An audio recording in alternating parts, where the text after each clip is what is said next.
안녕하세요. 저는 눈에 넣어도 아프지 않을 아들을 키우며 프리랜서 그래픽 디자이너로 살고 있는 여자입니다. 작은 작업실 창밖으로 보이는 도시 풍경처럼 제 삶도 이제야 제자리를 찾은 듯한데 불과 몇 년 전까지만 해도 제 인생은 방향키를 잃은 배처럼 위태롭게 흔들렸습니다. 그 모든 혼란의 중심에는 제 남편이 있었죠. 가끔 그 시절을 떠올리면 내가 왜 그랬을까, 왜 그 사람한테 그토록 푹 빠졌을까 하는 자주 섞인 질문을 던지게 됩니다.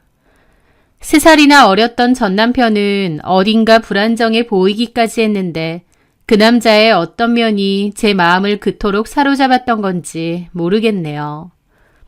29, 일 외에는 아무것도 모르고 살았던 저에게 그 남자가 나타났습니다. 저는 연애 경험은 손에 꼽을 정도였고 남자를 대하는 게 불편하고 어려웠어요. 그래서인지 결혼이라는 단어는 먼 나라 이야기처럼 느껴졌습니다. 그런데 그 남자를 처음 만난 건 요란하고 북적거렸던 친구의 가게 오픈날이었습니다. 시끄러운 음악 소리와 사람들 틈에서 잠시 벗어나 테라스에 기대 서 있는데 그 남자가 다가왔어요. 어색한 첫인사 후에 이런저런 대화를 나누다가 가까워지게 되었습니다. 저는 원래 남자들과의 대화를 불편해하고 어색해하는데 이상하게도 그 남자와는 너무 편하더라고요. 그 남자는 제가 처음 본 사람인데도 스스럼 없이 말도 걸고 자기 얘기도 잘 꺼냈어요. 이런저런 대화를 하다가 부모님의 결혼 성화에 대한 푸념까지도 늘어놓았습니다. 그 모습이 왠지 모르게 짠하면서도 솔직하게 느껴지더라고요. 그날 이후 그 남자와 저는 연락을 주고받으며 급격히 가까워졌고 몇 달 뒤 그는 제게 결혼을 전제로 만나자는 다소 성급하지만 설레는 고백을 했습니다. 시연 씨, 저랑 진지하게 만나볼래요? 결혼 생각하고요. 네? 글쎄요. 저희 만난 지 얼마 안 됐잖아요. 알죠. 근데 시연 씨 처음 봤을 때부터 뭔가 운명이 느껴지더라고요. 그리고 이건 어떻게 들리실지 모르겠는데요. 우리 부모님이 딱 좋아하실 스타일이에요. 차분하고 현명해 보이고 저 같은 사람 잘 잡아줄 것 같다는 느낌이 확 온다고나 할까요? 어딘가 계산적인 듯한 그의 말에도 결혼이라는 단어가 주는 무게감과 연하남의 저돌적인 모습에 저는 속수무책으로 흔들렸습니다. 그렇게 연애를 시작하고 얼마 지나지 않아 저는 그 남자의 부모님을 뵈러 가게 되었습니다. 부모님은 크고 으리으리한 주상복합 아파트에 살고 계셨어요. 아버님은 기계 설비 회사를 운영하신다고 했고 어머님은 온화하지만 기품 있으시더군요. 잔뜩 긴장한 제 모습에도 두 분은 예상외로 저를 무척이나 따뜻하게 또 반갑게 맞아주셨습니다. 시연이는 사진보다 실물이 훨씬 예쁘네. 우리 민준이가 왜 그리 서둘렀는지 알겠어. 착하고 선해 보여요. 편하게 앉아요. 우리 민준이가 사람 보는 눈은 있구만. 시연이가 차분하고 야무져 보여서 마음에 든다. 사람이 아주 착하고 현명해 보여. 나중에야 그 환대의 이면에 숨겨진 뜻을 알게 되었습니다.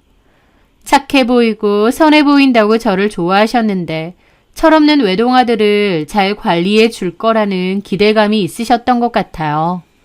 왜냐면 막상 결혼하고 보니 남편은 제 상상 이상으로 철딱선이 없고 여자 좋아하고 개념 없는 그런 인간이었거든요.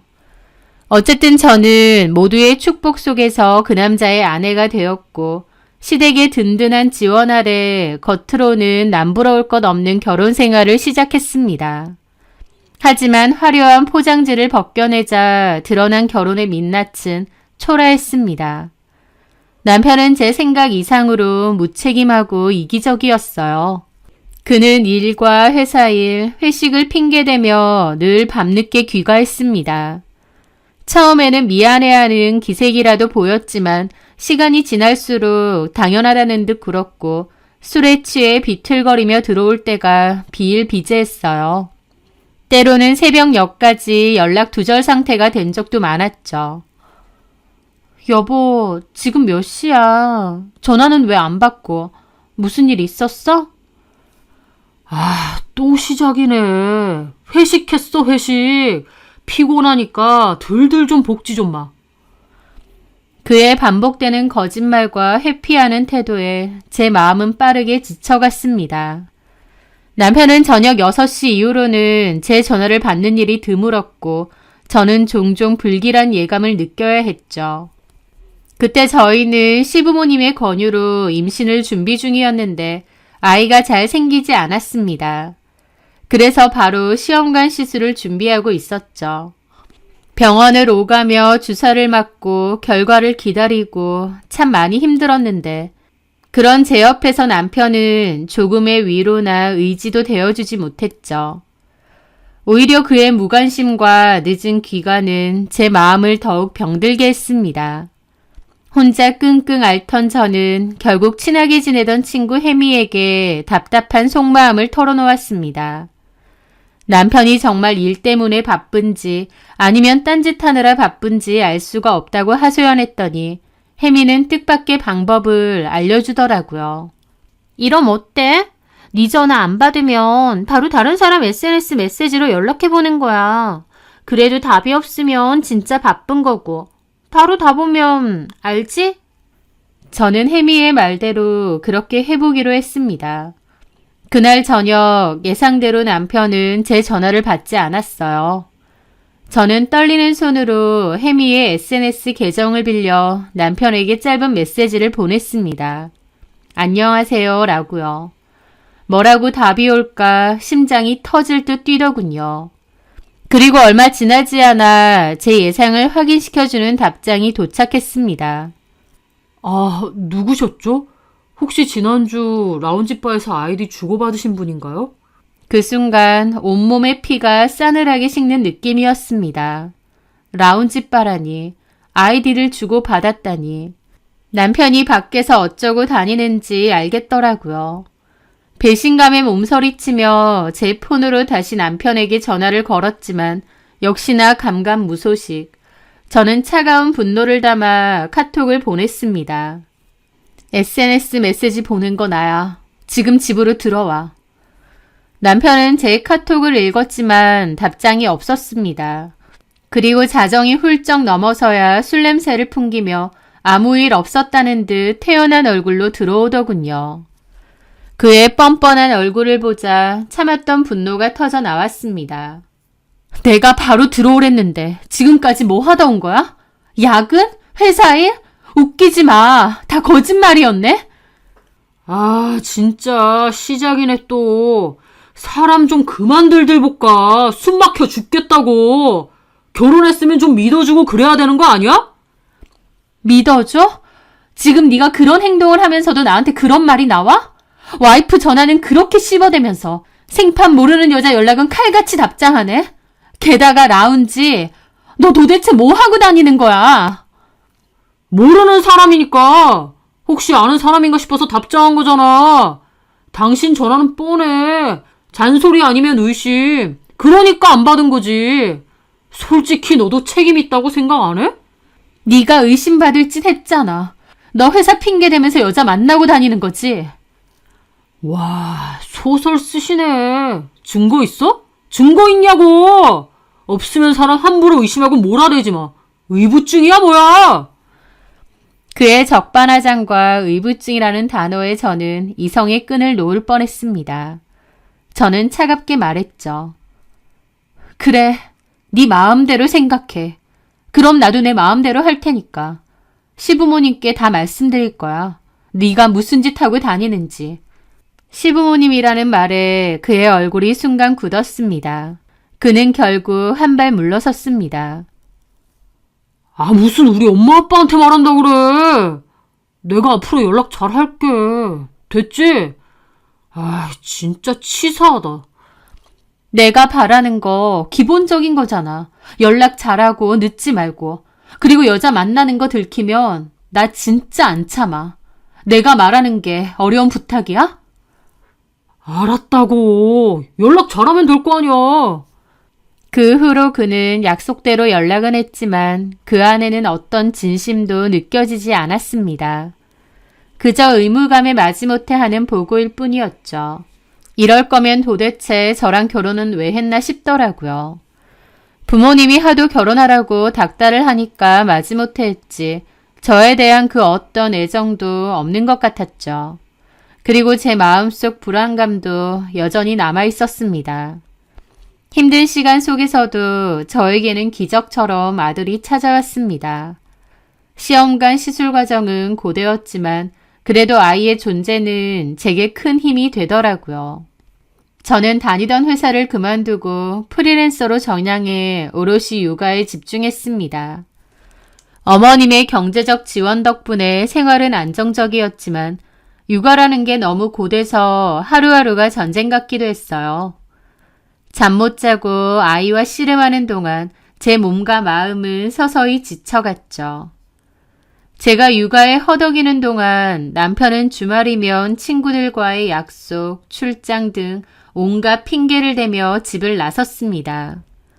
평일에는 비교적 일찍 들어와 잠시 아빠 노릇을 했기에 저도 남편의 주말까지 맡고 싶지는 않았어요. 하지만 남편의 잦은 외박과 의심스러운 행동들 때문에 늘 신경 쓰이고 괴로웠던 저는 결국 남편의 스마트폰에 위치 추적 앱을 설치하게 되었습니다. 불안감을 확인하고 싶지 않았지만 동시에 진실을 알아야 한다는 생각 때문이었죠. 하지만 제 의심과 달리 앱은 남편이 말한 장소와 일치했고 그는 저의 의심을 피하려는 듯 친구들과 찍은 사진도 종종 보내왔습니다. 그러는 과정에서 저도 남편을 많이 믿게 되고 또 스스로를 다독이며 이 위태로운 평화를 유지하려 애썼죠. 그렇게 시간은 흘러 어느 평일 낮이었습니다. 그날은 어머님과 함께 병원에 다녀오던 길이었죠. 무심코 켠 위치 추적 앱 화면에 찍힌 그의 위치는 회사에서는 살짝 떨어진 교회였습니다. 이상하긴 하지만 외근 때문에 간 건가 생각하며 그냥 말았습니다. 물론 제 직감은 이상했지만요. 그러다 며칠 뒤 예상치 못한 방식으로 남편의 거짓말이 증명되었습니다. 저는 그날 오랜만에 혜미와 만나서 커피를 한잔하고 있었어요. 혜미에게 제가 겪고 있는 고민, 고통 등을 상담했습니다. 내가 정말 의부증인 건지 뭔지 모르겠다고 하면서요. 혜미는 저를 위로해 주더라고요. 그러던 차에 모르는 번호로 전화가 걸려왔어요. 받아보니 어떤 식당의 사장이라고 했죠. 여보세요? 저희가 최민준 씨라는 분의 지갑을 습득해서요. 지갑 안에 신분증이 있더라고요. 어머, 저희 남편 지갑을요? 예, 지갑을 찾아보니 명함이 있어서 그리로 전화를 드렸습니다. 제가 예전에 회사 다닐 때 쓰던 명함을 준 적이 있는데 그게 남편 지갑에 남아있던 모양이었습니다. 저는 가겠다고 했고 위치를 물었죠. 찾으러 가겠다고 하고 그 위치를 검색해봤는데 그곳은 얼마 전 남편의 위치 추적 앱에서 발견된 그 장소인 겁니다. 황당하더라고요. 저는 일단 지갑을 찾으러 가기로 했고 옆에 있던 혜미도 같이 가기로 했어요. 그렇게 혜미를 태우고 그 식당을 갔습니다. 여기야? 그 지갑 주었다는 식당이? 같이 들어갈래? 그런데 혜미는 어색하게 웃더라고요. 아니, 나는 전화가 들어와서 통화 좀 해야 될 것 같아. 볼일 보고 나와. 밖에 서 있을게. 그래, 그럼 얼른 챙겨올게. 그렇게 저는 그곳으로 들어갔어요. 안녕하세요. 남편 지갑 주우셨다고. 그런데 저를 보는 사장님이 어리둥절해 하시더라고요. 저를 처음 보는 분인데 왜 나를 보고 어리둥절해 하시지 싶었죠. 이 지갑 주인 아내분이세요? 네, 제가 이 지갑 주인 아내인데 왜 그러세요? 그런데 저를 의심의 눈길로 보면서 갸웃하는 겁니다. 저한테 전화하셨잖아요. 왜 그러시죠? 아, 저는 전에 식당 같이 왔던 그분이 오실 줄 알았거든요. 그분이 아내인 줄 알고. 네? 아닙니다. 제가 괜한 소리. 지갑 여기요. 사장의 말이 이상하더라고요. 저는 가려다 말고 다시 물었죠. 저기 사장님, 그게 무슨 남편이 누구랑 왔었는데요? 예? 아니에요. 제가 착각했나 봐요. 그러지 마시고요, 사장님. 제 남편이 누구랑 왔었는데요? 여자랑 왔나요? 그 여자랑 부부처럼 보였다고요? 그 말에 사장님은 잠깐 눈치를 보더라고요. 손님 사생활이니까 말을 할까 말까 하는 눈치였죠. 그런데 문득 창밖을 보더니 눈이 동그래지는 겁니다. 어라, 저분도 오셨네. 그때 남편분이 저분이랑 오셨거든요. 라면서 가리키는데 그 가리킴의 끝에는 밖에서 통화를 하고 있는 혜미가 있었습니다. 저는 그 말을 이해하지 못하고 다시 물었죠. 네? 저분 맞아요. 이 지갑 주인분하고 같이 저희 식당 오셨잖아요. 그때 저분이 빨간 옷을 입었나 그랬던 것 같은데 제가 기억력이 좋아서 한 번 본 사람은 잘 안 잊어버리거든요. 손님들도 어지간해선 기억 잘하고요. 저분이랑 남편분이 같이 오셨는데 다 같이 아시는 분인가 봐요. 그러니까 제 남편이 저 여자랑 같이 왔다고요? 예, 솔직히 저는 꽤 다정해 보이길래 저쪽이랑 부부인 줄 알았는데. 그 말에 저는 크나큰 충격을 받았습니다. 머릿속이 하얗게 비는 것 같았죠. 그렇게 저는 얼떨떨한 기분으로 나왔습니다. 혜미는 지갑 찾고 나왔냐고 묻는데 저는 어색하게 고개만 끄덕였죠. 그리고 집으로 돌아가는 길에 혜미를 힐끔거렸습니다. 혜미랑 내 남편이? 그게 말이 되나 싶고 어이가 없었습니다. 사장님이 뭘 잘못 보셨나 싶기도 한데 빨간 옷이라고 하니 혜미가 즐겨 입는 옷이 생각도 나는 거예요. 그럼 정말 내 남편과 혜미가? 도대체 왜? 언제부터? 기가 막혔죠. 저는 혜미에게 물었습니다. 저기 혜미야. 너 아까 그 식당 혹시 가본 적 있어? 혜미는 놀란 얼굴이더라고요. 그러더니 아니, 그렇진 않은데. 아, 그래. 내가 저기까지 뭐하러 가. 가까운 것도 아니고. 라는데 묘하게 어색함이 느껴지더라고요. 저는 더 이상은 아무 말을 하지 않고 일단 혜미를 내려놓고 집으로 돌아왔습니다. 머릿속이 너무 복잡했죠. 그렇게 저녁에 남편이 왔고 저는 남편에게 지갑을 던지듯 건넸습니다. 이거 어디 있었어? 아무리 찾아도 없어서 씻겁했는데. 식당에 놓고 갔다던데. 식당 아저씨가 전화 주셨어. 아, 그래. 고맙다고 전화해야겠네. 사장님이 놀라시더라. 저번에 왔던 그 여자가 와이프인 줄 알았는데 내가 왔다고? 여자랑 거기 갔었나 봐. 제 말에 남편은 짜증스러운 표정을 짓더라고요. 뭔 소리야. 그 사장님은 이상한 소리를 하고 있어. 그냥 직장 동료랑 외근 갔다가 간 건데. 그만 좀 잡았대. 나 그 여자가 누군 줄도 아는데? 제 말에 남편의 얼굴이 삽시간에 굳어지더라고요. 안다고? 혜미잖아. 맞지? 남편은 더 이상 발뺌할 수 없다는 것을 깨달았는지 혹은 변명할 가치조차 못 느꼈는지 아무 말도 하지 않고 가만히 있더라고요. 그런 일 없다고 길길이 날뛸 줄 알았는데 전혀 아니었습니다. 한참이나 굳은 얼굴로 무언가 생각을 하더군요. 그러더니 그래, 맞아. 혜미랑 갔어. 네가 걔 SNS 메시지로 연락했을 때부터. 그때 연락하면서 만나기 시작했어. 뭐라고? 기가 턱 막히더라고요. 남편이 어쩌는지 보려고 혜미의 SNS로 연락했는데 오히려 그 계기로 혜미와 제 남편이 눈이 맞았다는 겁니다. 너 진짜 쓰레기다. 어떻게 와이프 친구랑 네가 인간이야? 이럴 거면 나랑 결혼은 왜 한 거야? 그냥 그러고 네 마음대로 여자 만나면서 살지 나랑 왜 결혼했냐고. 엄마 아빠가 결혼하라고 닥달하니까. 솔직히 말해? 난 네가 조용하고 순해서 내가 뭘 하든 그냥 넘어갈 줄 알았어. 솔직히 이렇게 사람 피곤하게 만들 줄 알았으면 내가 미쳤다고 너랑 결혼하냐? 엄마가 하도 결혼 좀 하라고 닥달했는데 그때 마침 네가 제일 만만해 보였던 것뿐이야. 근데 완전 잘못 고른 거야, 내가. 뭐라고? 너 사람 가지고 노니? 네가 뭔데? 그따위 마음으로 네가 뭔데 나랑 결혼하고 사람을 이 모양 이 꼴로 만들어? 시끄러! 이렇게 된 건 너한테도 잘못 있어. 네가 너무 사람을 질리게 만들었다고. 결국 원인 제공은 네가 한 거야. 내 덕분에. 그리고 우리 부모님 덕에 좋은 집에서 편하게 살았잖아. 그럼 그냥 만족하고 네 역할이나 하면서 살면 되지. 왜 허구한 날 바가지를 긁고 긁기를. 남편의 얼굴에는 일말의 죄책감이나 미안함조차 찾아볼 수 없었습니다. 오히려 제 존재에 대한 짜증과 불만만 가득했죠.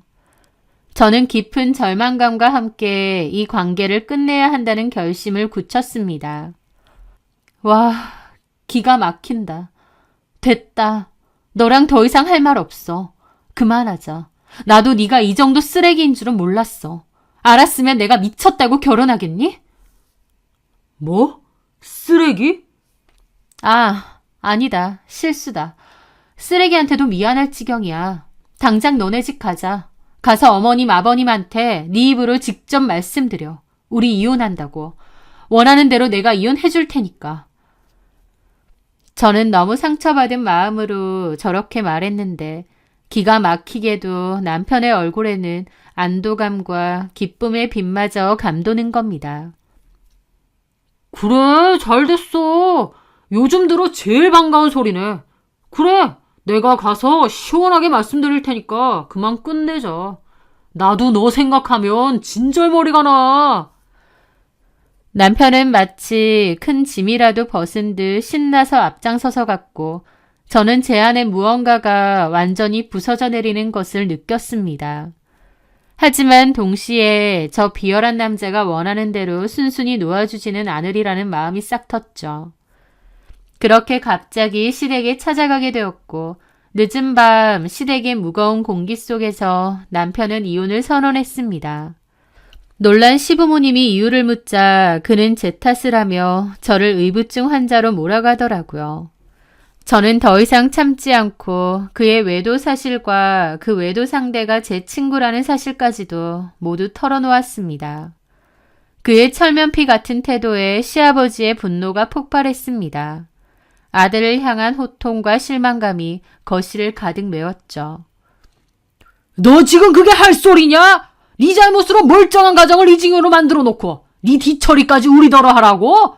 네가 그러고도 사람이야? 고함 소리가 거실을 쩌렁쩌렁 울렸지만 남편은 눈 하나 깜짝하지 않고 오히려 짜증스럽다는 듯이 받아쳤습니다. 엄마 아빠는 누구 편이에요? 이혼하면 그냥 남남되는 거지. 뭘 그렇게 복잡하게 구세요? 솔직히 엄마 아빠가 하도 결혼하라고 닥달해서 마지못해 한 거지. 저는 결혼할 생각도 없었다고요. 그리고 애 때문에 발목 잡히는 것도 싫고요. 남편의 망발에 거실에는 숨막히는 정적이 흘렀습니다. 시어머니는 작게 비명을 삼키며 입을 틀어막았습니다. 힘들게 얻은 저희 아이를 두고 귀찮다고 말하는 남편의 모습에 저는 더 이상 망설일 이유가 없음을 깨달았습니다. 그동안 시부모님께 받은 정과 어머님의 건강 때문에 희미하게 남아있던 마지막 미련마저 산산조각 나는 순간이었죠. 어머님, 아버님도 기막히고도 절망적인 얼굴로 아들을 바라볼 뿐이었습니다. 너 방금 뭐라고 했냐? 네 자식이 귀찮다고? 엄마 아빠는 너를 그렇게 안 키웠는데 너 어디서부터 이렇게 잘못된 거야? 아버님의 말에도 남편은 냉담한 반응이었습니다. 저는 그 속에서 천천히 고개를 들어 어머님을 바라보며 낮지만 단호한 목소리로 말했습니다. 어머님, 정말 죄송합니다. 하지만 저도 이런 얘기 들으면서 이 결혼 유지할 생각 없습니다. 그리고 제가 어머님께 드리기로 했던 약속은 더 이상 지킬 수 없을 것 같아요. 아시다시피 그런 수술은 가족 간에나 가능한 일이라고 하는데 저도 더 이상 이 결혼을 유지할 마음이 없습니다. 제 말의 의미를 깨달은 어머님의 얼굴이 하얗게 질리더라고요. 어머님은 다급하게 제 팔을 붙잡고 매달렸습니다.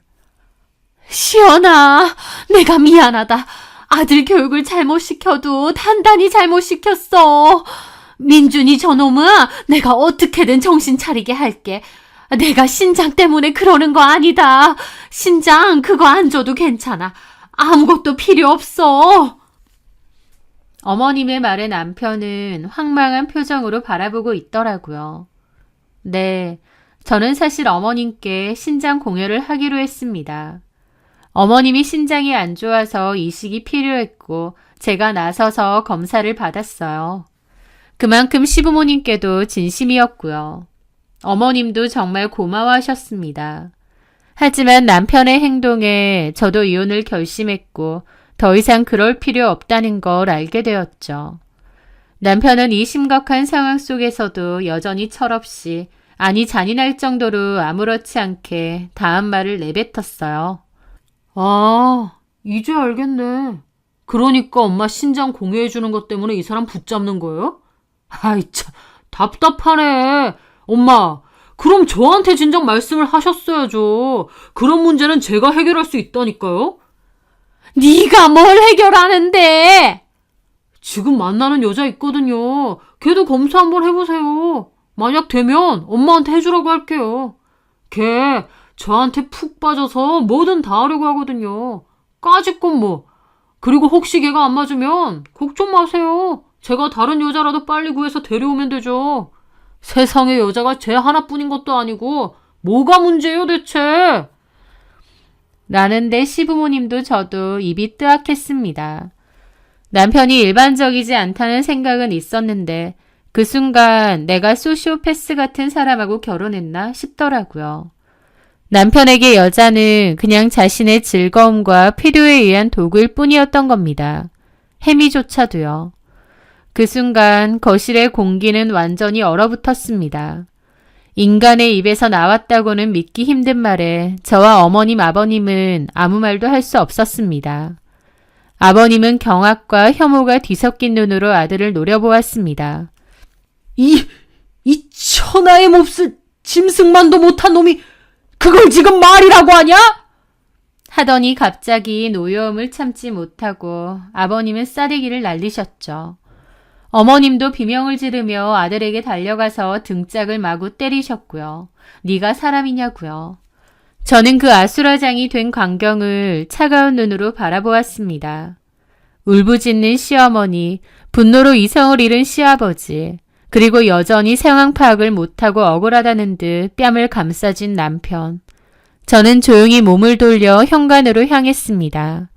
등 뒤에서 들려오는 고성과 울음소리가 점점 멀어졌고 차가운 밤 공기가 제 뺨을 스치는 순간 많은 생각이 들더라고요. 내가 결혼을 잘못해도 정말 잘못했구나. 이 결혼을 하루라도 빨리 끝내야 되는 거구나 라는 것을요. 그 후 저는 혜미를 만났습니다.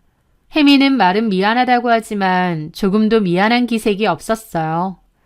자기가 빚이 좀 있는데 돈 많은 남자를 원했고 마침 민준이 눈에 들어왔을 뿐이라며 당당하게 말했습니다. 남의 가정을 파탄낸 것에 대한 죄책감은 전혀 찾아볼 수 없었어요. 혜미야 오랜 친구였는데 혜미가 이토록 뻔뻔한 인간인지 그때 처음 알았습니다. 그 모습은 마치 제 남편과도 비슷하게 겹쳐 보이긴 하더라고요. 저는 상간 위자료 소송할 테니 그런 줄 알라고, 그리고 다시는 마주하는 일 없도록 하자는 말과 함께 그 자리를 떴습니다. 그 후 저는 이혼 절차를 진행했어요. 그 어머님이 전화가 왔는데 기어코 남편은 혜미를 데리고 와서 신장 이식이 가능한지 검사를 받게 했다더군요. 하지만 혜미의 건강 상태가 안 좋아 이식은커녕 치료가 시급하다는 판정을 받았다고 했어요. 그랬더니 제 남편 놈이 더 볼 것도 없이 혜미에게 헤어지자고 했다더군요. 혜미도 그놈의 돈 때문에 오랜 친구를 배신하고 친구 남편과 놀아났는데 필요가 없어지니 가차없이 버려진 거였습니다. 게다가 혜미는 애초에 빚 때문에 제 남편한테 접근했다고 하지만 상간소송을 당했으니 저한테 몇 천만 원의 위자료까지 갚아야 될 상황이 되었죠. 결국 지무덤 지가 판 겁니다. 어머님은 저에게 그 소식을 전하며 내가 낳은 자식이 어쩜 저 모양이냐며 끔찍하다고 한참을 우셨습니다. 그렇게 저는 협의이혼을 진행했고 남편과 혜미를 상대로 위자료 소송도 진행했습니다. 시부모님은 저에게 미안하다며 소송과는 별도의 위자료도 크게 마련해서 주셨어요. 그 돈은 거절하지 않고 받았습니다. 제 마음고생의 대가인데다 아이를 키울 때 써야 하는 돈이니까요. 그렇게 이혼을 했고 상간소송 판결도 받았습니다. 그런데 어느 순간부터 전 남편은 약속된 위자료와 양육비를 지급하지 않는 거예요. 알고 보니 시부모님이 아들과 거의 의절한 상태라고 하시더라고요. 남편에게 주는 모든 경제적 지원을 다 끊으신 겁니다. 남편은 부모님 돈 믿고 돈 펑펑 쓰고 다니고 본인 월급은 거의 차값에 다 들어가고 있었거든요.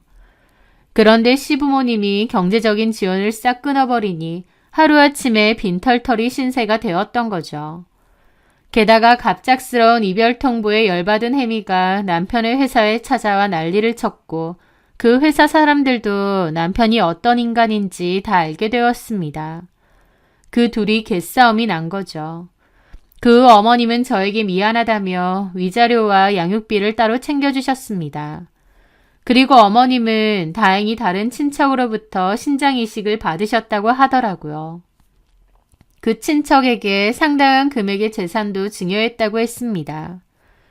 그 일로 전 남편하고 시부모님하고 다툼이 크게 있었던 모양이지만 시부모님은 인간 같지도 않은 아들에게 완전히 마음이 떠나신 것 같았죠. 남편은 부모님에게도 버림받고 회사에서도 잘릴 위기에 처해지고 완전 땡전 한 푼 없이 버려진 신세가 된 겁니다. 남편에게 참 걸맞는 결말 같았죠.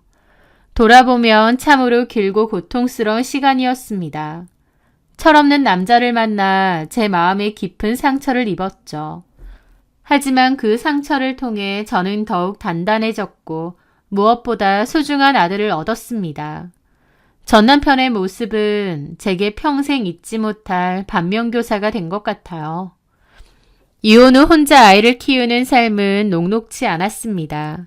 하지만 아이는 건강하고 밝게 잘 커주고 있고 저 역시 디자이너로서 다시 자리를 잡아가면서 제 삶은 조금씩 안정을 찾아가고 있습니다. 전 남편은 다시는 볼 생각 없지만 그래도 전 시부모님과는 좋은 관계를 유지하고 있어요. 최악의 남편이었지만 시부모님은 아이에게 좋은 할아버지, 할머니가 돼주시고 또 저에게도 잘해주셨던 분들이기에 굳이 관계를 끊을 필요는 없다고 생각했거든요. 그토록 좋은 부모님 밑에서도 그런 개차반 자식이 나올 수 있다는 게 참 어이없고도 신기할 따름이네요.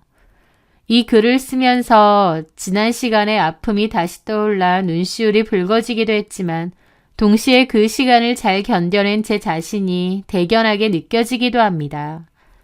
다시 누군가를 만나 사랑할 생각은 전혀 없습니다. 저도 너무 대인 게 크다 보니 그럴 생각은 안 들어요. 다만 아이와 함께 행복하게 잘 지내려 합니다. 제 사연 들어주셔서 감사합니다.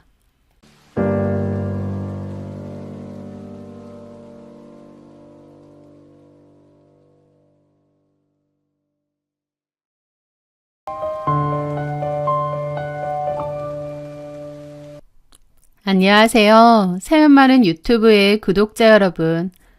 저는 끔찍했던 결혼 생활을 정리하고 이혼 도장을 찍은 지 4년이 된 초등학생 아들을 키우며 살고 있는 싱글맘입니다. 돌이켜보면 어떻게 그런 시간을 견뎌냈는지 스스로도 믿기지 않을 때가 많아요. 이제는 웃으며 아이와 마주 앉아 저녁을 먹는 이 평범한 일상이 얼마나 소중한지 매 순간 느끼고 있습니다. 오늘은 제 인생을 송두리째 흔들었던 지독했던 시집살이와 시간이 흘러 제 귀에까지 들어온 그들의 놀라운 결말에 대해 이야기해보려 합니다. 모든 불행의 씨앗은 결혼 전부터 움트고 있었습니다. 제가 그걸 외면했을 뿐이죠. 남편 될 사람의 어머님께 정식으로 인사를 드리러 갔던 날, 저는 단정한 옷차림에 긴장된 마음으로 약속된 한정식집 룸에 들어섰습니다. 그런데 그 당시 예비 시어머니셨던 어머님의 표정이 지금도 기억이 나요. 며느리 될 사람을 반가워하거나 환하게 맞아주시는 게 아니라 몹시 티꺼운 표정으로 제 얼굴을 물끄러미 훑어보셨거든요. 그리고 바로 퉁퉁거리며 반말을 하시면서 뭐하고 서 있니? 와서 앉아라 라고 말씀하셨습니다. 아무리 제가 며느리가 될 사람이고 나이가 적다고 해도 너무 예의 없고 무례한 모습이었기에 몹시 당황스러울 수밖에 없었습니다. 그래서 저는 옆에 앉은 남친의 눈치를 살폈는데 남친은 애써 웃으며 얼른 앉으라고 하더라고요. 어머님의 무례한 표정과 말투에 좀 당황하긴 했지만 어른이시고 처음이라 낯설어서 그러시는 걸 거야. 내가 잘하면 되겠지 생각하며 자리에 앉았습니다. 그게 첫 만남이었죠. 어머님은 그 시간 내내 티커운 표정으로 틱틱거리듯 말하셨는데 저는 그걸 애써 웃으며 넘겼습니다. 지금 생각해보면 그게 힌트였는데 제가 그걸 그냥 무시하고 지나간 거죠. 그때 그 무례함을 분명히 짚고 넘어갔어야 했는데 저는 남친이 좋고 그저 좋은 며느리가 되고 싶다는 생각에 제 감정을 애써 억눌러 왔던 것 같아요. 남친과 저는 결혼 준비 과정에서 양가의 경제적 도움 없이 시작하기로 약속했었습니다. 집도 저희 힘으로 대출을 받아 마련했고 예단이나 예물 같은 형식적인 절차도 모두 생략하기로 했죠.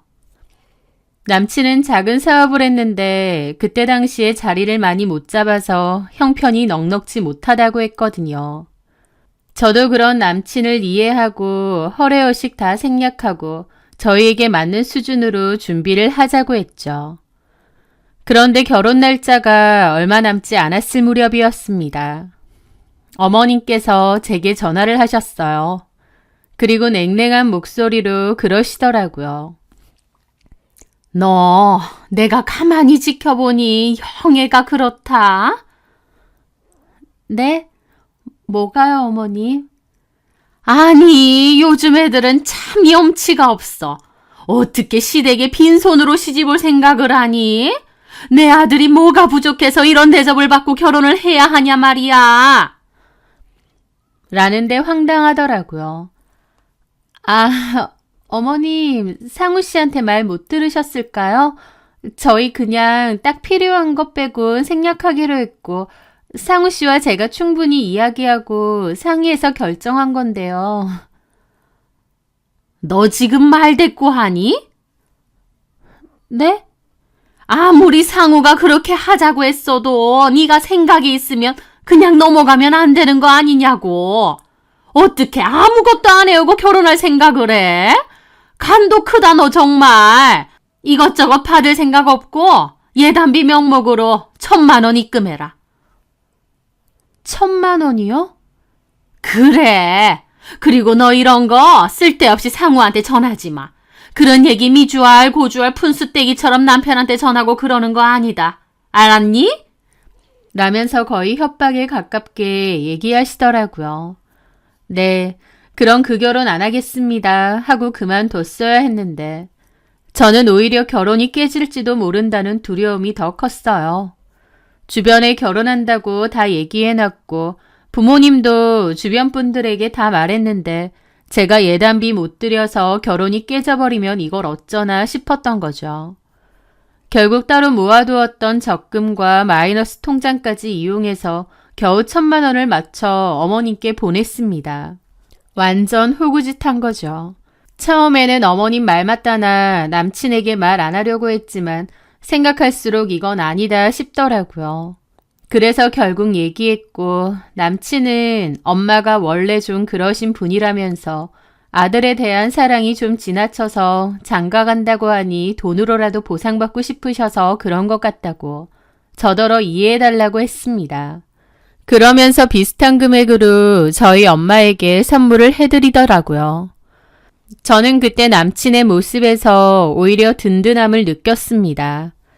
아, 어머님이 어떻게 하시든 남친이 이렇게 내 편이면 괜찮겠구나. 이렇게 나서서 해결하려고 하는구나 생각했으니까요. 이것도 지금 돌이켜보면 남편은 어머님에게 직접 얘기해서 근본적인 해결을 하려고 한 게 아니고 적당히 덮고 적당히 묻고 가려고 했던 게 더 컸습니다. 그때는 몰랐지만요. 그리고 남편에 대한 믿음이 얼마나 어리석었는지를 깨닫는 데는 그리 오랜 시간이 걸리지 않았죠. 결혼하자마자 감사하게도 소중한 아이가 찾아왔습니다. 하지만 임신 소식을 들은 어머님의 반응은 여전히 냉담했습니다. 어머님은 기본적으로 아들을 저에게 뺏겼다는 생각이 강하셨거든요. 그래서인지 제가 손주를 임신했음에도 영 좋아하지도 않으셨죠. 저는 그맘때 심한 입덧으로 물 한 모금 제대로 못 넘기고 힘들어했는데요. 그런 제게 다가와 하시는 말씀은 고작 이런 것들이었습니다. 임신했다고 유세 떨 생각하지 말고 남편 밥은 꼬박꼬박 잘 챙겨라. 남자가 밥을 잘 먹고 그래야 밖에서 큰일 하는 거다. 피곤한 남편 쉬게끔 하고 행여나 임신했다고 행세 부릴 생각 말고 가만 보면 어떤 여자들은 오밤중에 남편 깨워서 신 거 사와라 단 거 사와라 그런다는데 그게 얼마나 생각 없는 여자들이니? 너는 그런 짓 하지 마라. 알았니? 어머님은 임신한 며느리에 대한 배려는 눈꼽만치도 없으신 분이었습니다. 말도 참 기분 나쁘게 하셨고요. 저는 그저 네 하고 말았습니다. 그렇게 시간은 흘러 출산 예정일이 임박했을 때였어요. 원래는 예정일을 잡아놨었는데 그 전에 갑작스러운 양수파수로 급하게 병원으로 향했습니다.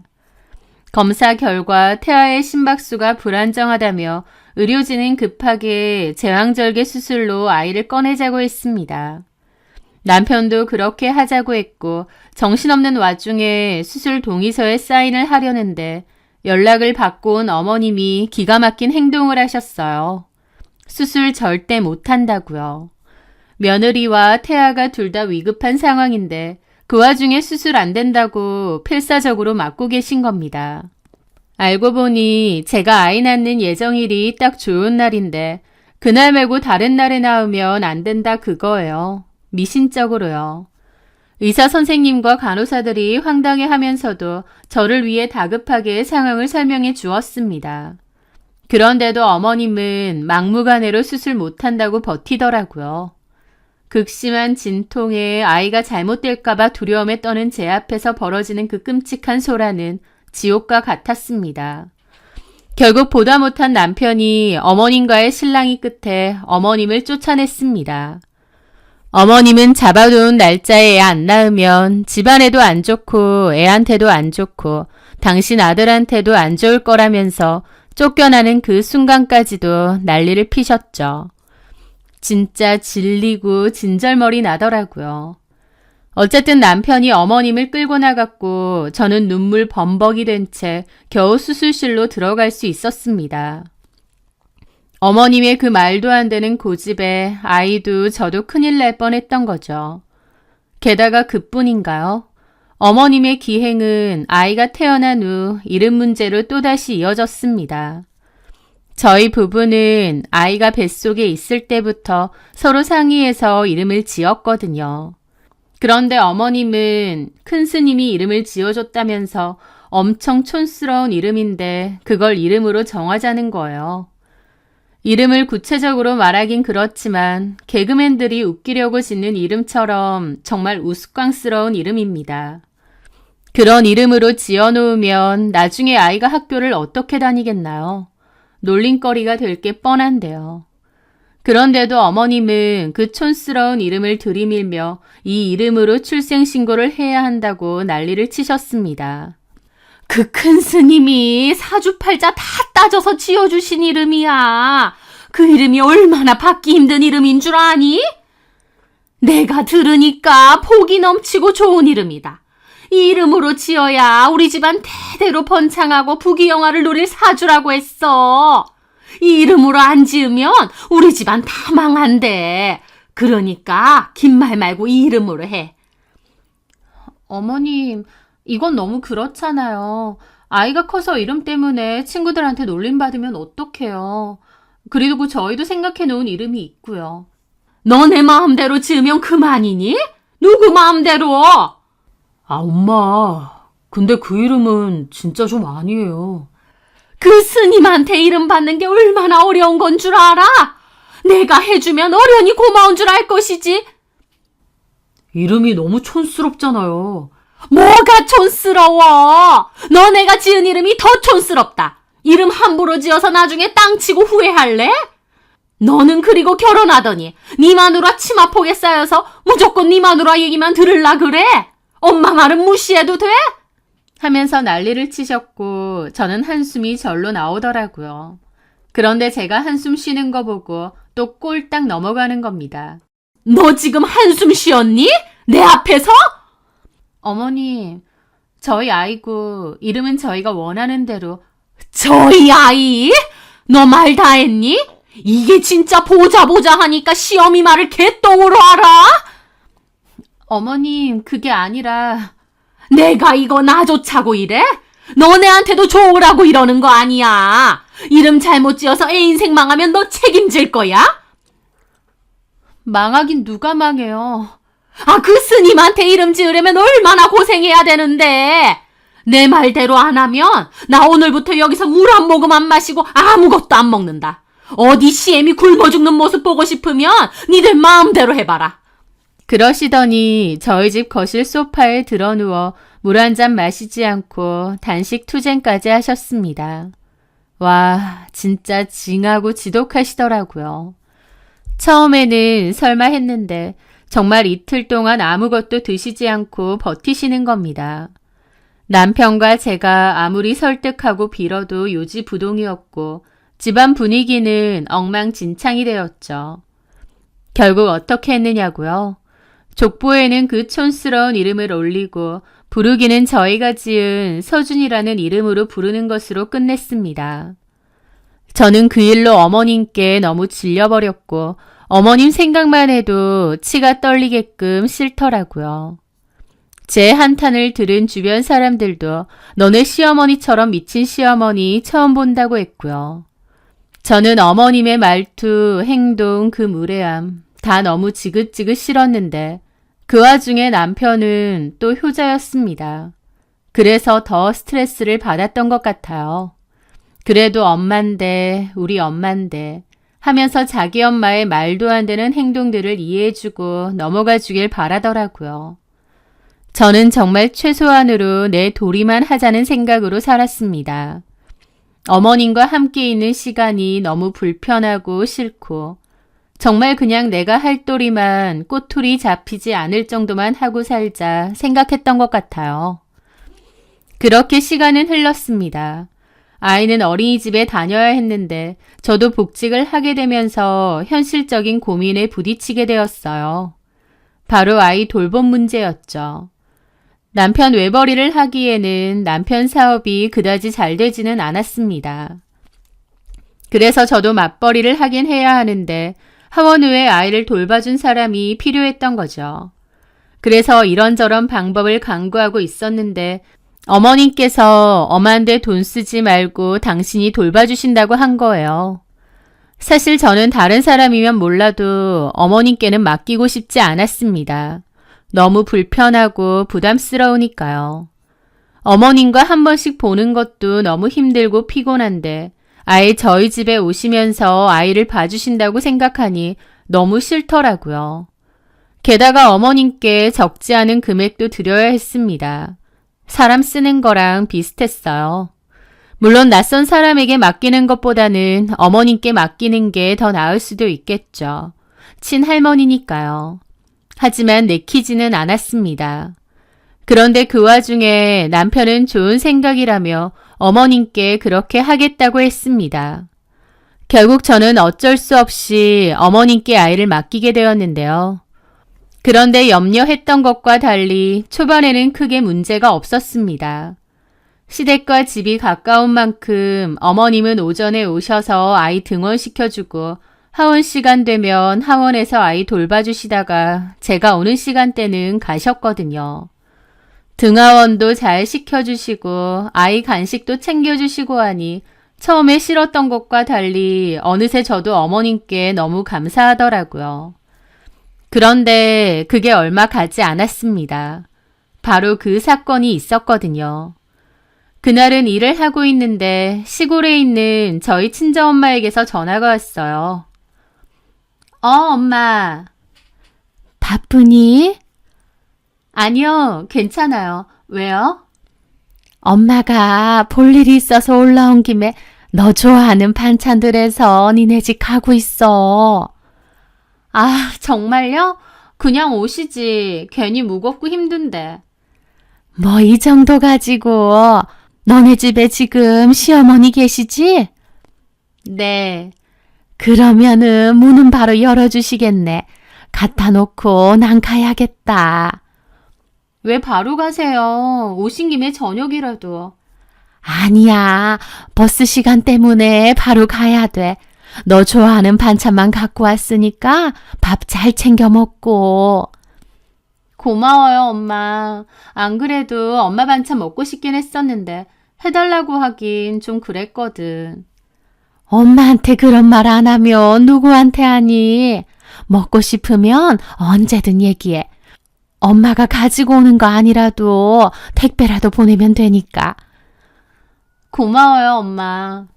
그래, 그러면 고생해라. 반찬은 내가 알아서 갖다 놓고 갈 테니까. 그렇게 엄마와의 전화를 끊었습니다. 엄마가 고생하시면서 저 좋아하는 반찬 들고 오셨을 걸 생각하니 죄송하면서도 오랜만에 엄마 반찬을 먹을 생각에 너무 좋기도 하더라고요. 저희 엄마는 반찬에 들어가는 채소들도 텃밭에서 직접 키운 것들이거든요. 그래서 워낙 맛있기도 하고 엄마의 정성도 많이 들어간 음식들이죠. 딸과 하나뿐인 손주 먹이시려고 무거운데 일부러 반찬까지 사들고 오신 거였습니다. 그게 짠하고 죄송하면서도 또 고맙고 한동안은 엄마 반찬 실컷 먹겠네 싶어서 좋기도 하고 그랬죠. 그런데 그날 저녁 퇴근 후 피곤함도 잊은 채 엄마의 정성이 담긴 반찬으로 맛있는 저녁을 차릴 생각에 들떠 한 걸음에 집으로 왔습니다. 어머님은 가시려고 옷을 입고 계시더라고요. 저는 식사하고 가시지 그러냐고 했더니 집에 가서 드실 거라고 했습니다. 그렇게 저는 냉장고 문을 열었는데 너무 황당한 광경이 눈앞에 있었어요. 반찬통이 하나도 없는 거예요. 저는 어리둥절해서 냉장실을 꼼꼼히 살펴보고 혹시 어머님이 실수로 냉동실에 넣으셨나 싶어서 냉동실까지 열어봤습니다. 그런데 반찬들이 없더라고요. 뭐지 싶던 차에 어머님이 겉옷을 입고 방에서 나오셨어요. 그래서 여쭤봤죠. 어머님, 오늘 저희 엄마가 반찬 들고 오셨죠? 근데 냉장고에 안 보이네요? 그런데 어머님이 아무렇지 않은 표정으로 그러시는 겁니다. 아, 그거? 내가 싹 버렸는데? 네? 저는 정말 못 알아들었습니다. 엄마가 저 먹으라고 일부러 바리바리 싸들고 오신 반찬인데 어머님이 버렸다라고 하는 게 안 들리더라고요. 너는 가는 기 먹었니? 내가 버렸다고. 저희 엄마가 주신 반찬을 버리셨다고요? 왜요? 지저분하고 비위 상해서. 네? 아까 너네 엄마가 반찬들 막 가지고 왔는데 아휴, 반찬통 같은 것도 어찌나 오래되고 옹색스러운지 뚜껑색이 다 변했더만 너네 엄마는 그런 걸 쓰니? 아무리 시골 사람이라지만 반찬통 그런 것도 너무 오래 쓰면 안 되는 거 모르니? 반찬통 오래되면 거기서 유해물질 그런 거 나오고 얼마나 안 좋은 줄 알아? 게다가 내가 뚜껑 하나를 열었는데 머리카락이 붙어 있더라. 아유, 비이상해서 이걸 어떻게 먹나 싶어서 내가 싹 버렸다. 다음부터 너네 엄마한테 그런 거 해오지 말라 그래. 누가 먹는다고? 내가 재료값 줄 테니까 마트 가서 장바다가 네가 새로 해먹어. 나는 그렇게 어디 있던 재료인지도 모르는 걸로 만든 그런 반찬들 우리 아들 입에 들어가는 꼴 못 본다. 라는 겁니다. 저는 믿을 수 없다는 생각에 싱크대 쪽으로 달려갔어요. 그리고 음식물 쓰레기통 뚜껑을 열었더니 정말 저희 엄마가 주신 것 같은 반찬들이 싸그리 뒤섞여서 버려져 있는 겁니다. 엄마가 저 주실 거라고 정성껏 만들어서 힘들게 가져오셨을 그 귀한 음식들이 처참한 모습으로 버려져 있는 걸 보는데 그 순간 제 안에서 무언가가 완전히 무너져 내리는 소리가 들렸습니다. 어머니, 어떻게 이걸 다 버리실 수가 있어요? 이게 어떤 반찬인데? 반찬통이면 어때서요? 그리고 설령 머리카락이 붙어 있으면 그것만 떼면 되잖아요. 어떻게 저한테 말 한마디 없이 이걸 다 버릴 수가 있으세요? 저는 너무 기가 막혀서 언성을 높여 따졌고 어머님도 그 모습에 막 삿대질을 하며 따지시는 겁니다. 너 지금 뭐 하자는 거야? 나한테 따져? 그러면 비상하는 니네 엄마 반찬을 그냥 놔두라고? 무슨 비위요? 엄마가 저 먹으라고 정성껏 만드신 것들인데. 너네 엄마한테 이렇게 배웠니? 시어미한테 따박따박 말 대꾸 하라고? 어머니, 저희 엄마 욕하지 마세요. 이건 진짜 아니에요. 저희 엄마가 저 주시려고 힘들게 만드시고 여기까지 들고 오신 건데. 그게 뭐? 머리카락 들어간 음식을 내 귀한 아들이랑 금쪽 같은 손주놈 입에 넣으란 말이야? 지 대신해서 애 돌봐주고 그러면 고마운 줄이나 알지? 어디서 싸가지 없이 굴어굴기는? 하면서 막 제 앞에서 삿대질을 하시는 거예요. 저는 그만하시라고 했고 어머님은 저희 친정 부모님을 비난하면서 저한테 계속 손가락질을 했습니다. 저는 제발 좀 그만하라고 하면서 어머님 손을 확 밀쳐냈어요. 그 순간 균형을 잃은 어머님이 휘청하며 뒤로 살짝 넘어지셨습니다. 그런데 그 순간 무슨 악기처럼 눈을 희번뜩하며 저에게 따지더군요. 어머님이 자꾸 삿대질하면서 다가오시니까 이 싸가지 없는 년이! 그 순간 어머님이 제 따귀를 치셨어요. 쫙 하고 기가 터질 듯한 소리와 함께 안경이 바닥으로 튕겨났고 저는 그대로 바닥에 쓰러졌습니다. 어머님은 막 고함을 지르면서 넘어져 있는 제 등짝이며 머리를 마구 때리셨어요. 저는 너무 놀라고 무섭고 그 상황이 끔찍했습니다. 그러더니 갑자기 혼자 폭주하면서 싱크대에 있는 음식물 쓰레기 뚜껑을 열어 음식물을 집어 던지셨어요. 진짜 미친 것 같았죠. 그 순간 현관문 비밀번호 누르는 소리와 함께 퇴근한 남편이 들어섰습니다. 남편은 음식물 쓰레기로 뒤덮인 아수라장이 된 거실과 바닥에 쓰러져 있는 저, 그리고 머리가 산발이 된 채 씩씩거리고 있는 어머님을 보고는 그 자리에 얼어붙더라고요. 그런데 그 순간 어머님은 언제 저한테 폭력을 휘둘렀냐는 듯 갑자기 바닥에 털썩 주저앉아 서럽게 울부짖기 시작했습니다.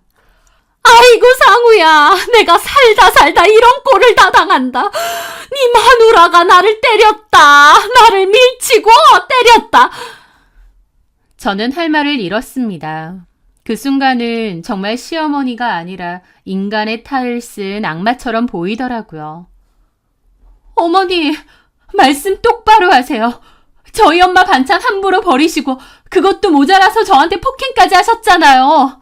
네가 먼저 나 때렸잖아. 그래서 내가 뒤로 나자빠졌잖아. 나 밀친 거 거짓말이라고 해봐라. 어디 거짓말이라고 해봐.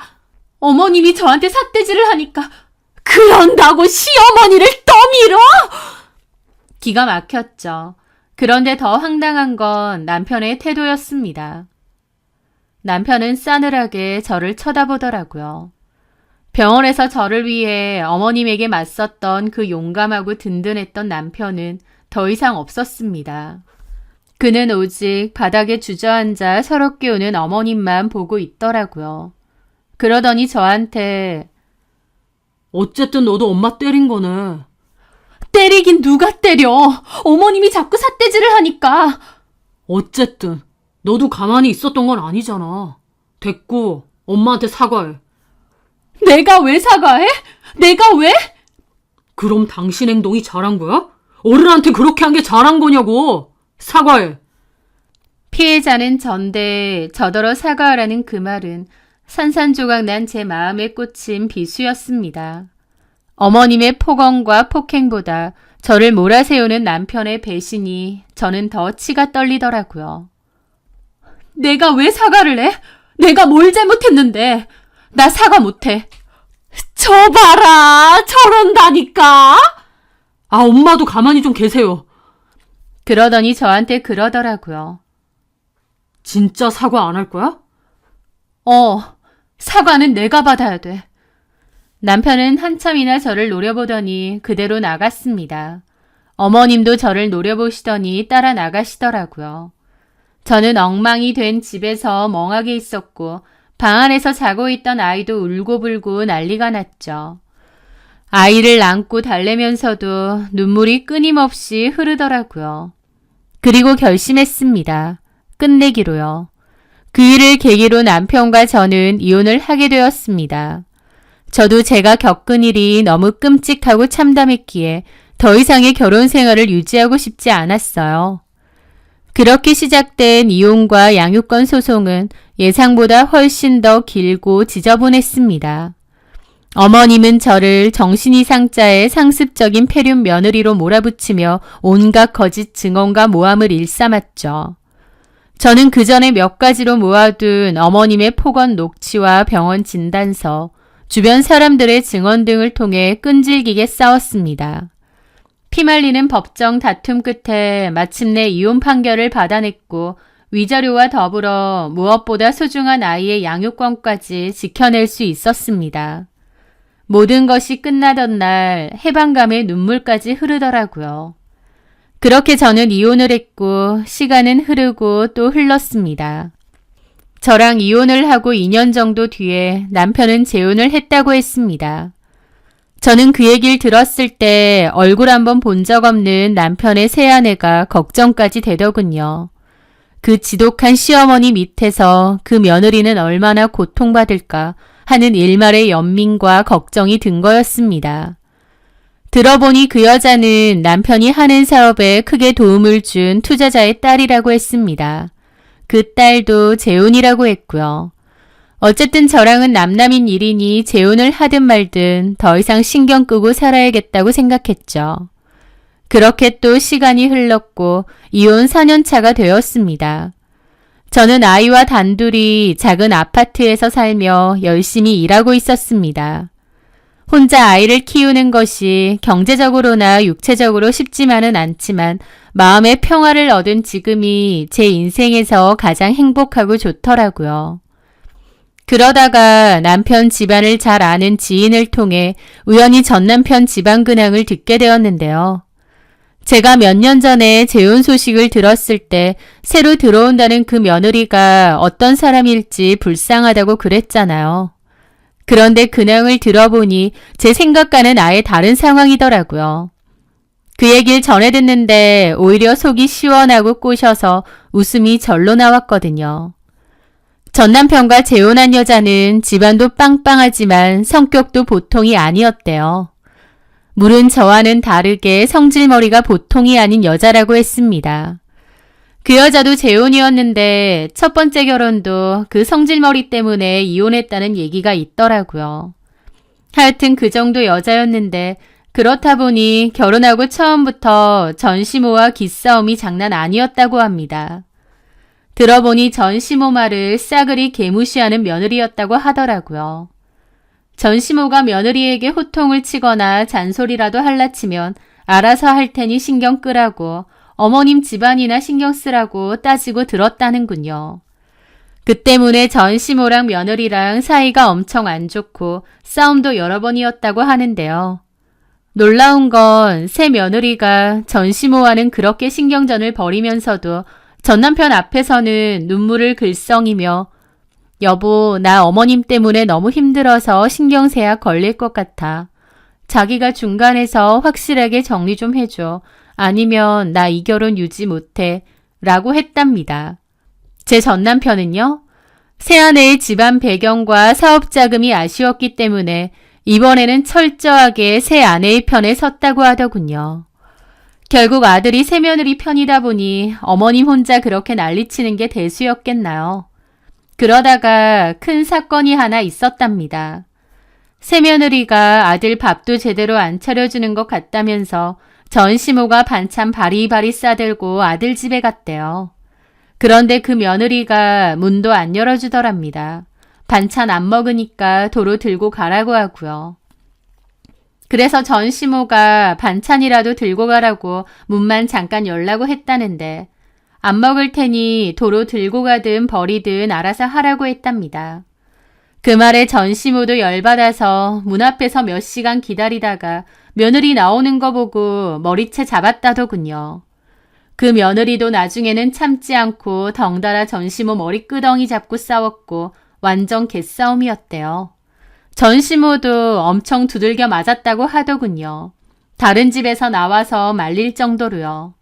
그런데 그 며느리라는 여자가 그 길로 바로 병원에 가서 진단서 끊고 전시모를 주거 침입 및 상해 혐의로 경찰에 고소해버렸다는 겁니다. 상황이 이렇게 됐는데 전 남편은 한치의 망설임도 없이 새 아내의 편을 들었다고 했습니다. 게다가 전 남편이 전시모에게 그랬대요. 자기는 2번 이혼할 수 없다고. 한 번 그랬을 땐 엄마 편을 들었지만 또 이러는 건 엄마 문제라고. 제발 집에 찾아오지 말고 분란도 일으키지 말라고요. 결국 전시모는 아들에게조차 완전히 버림받고 며느리에게 고소까지 당하게 된 겁니다. 며느리 고소는 전 남편의 부탁으로 취하하긴 했다는데 전시모는 그 충격으로 병원에 입원까지 했다더군요. 그러고 퇴원 후에도 계속 병원 통원 치료 다니면서 약 먹고 동네 사람들 붙잡고 그렇게 아들 욕이며 새며느리 욕을 하고 다닌다는 겁니다. 아들 키워봤자 아무짝에도 쓸모없고 며느리라는 년은 고소까지 했다면서요. 동네방네 눈물로 신세한탄을 하고 다니다 보니 그게 결국 제 귀에까지 들어오게 된 겁니다. 그 얘기를 듣는데 코웃음이 나고 또 한편으론 참 아이러니하다는 생각도 들더군요. 하늘 높은 줄 모르고 저를 짓밟고 괴롭혔던 그 시어머니가 결국 자신보다 더 독하고 강한 며느리를 만나 그 업보를 고스란히 돌려받고 있는 셈이니까요.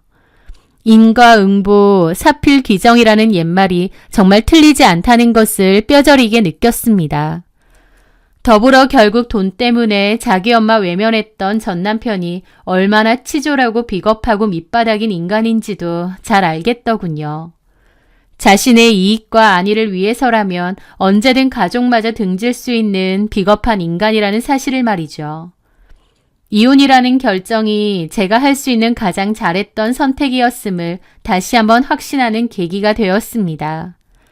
이제와 분명히 말할 수 있습니다. 저는 이혼하길 정말 잘했습니다.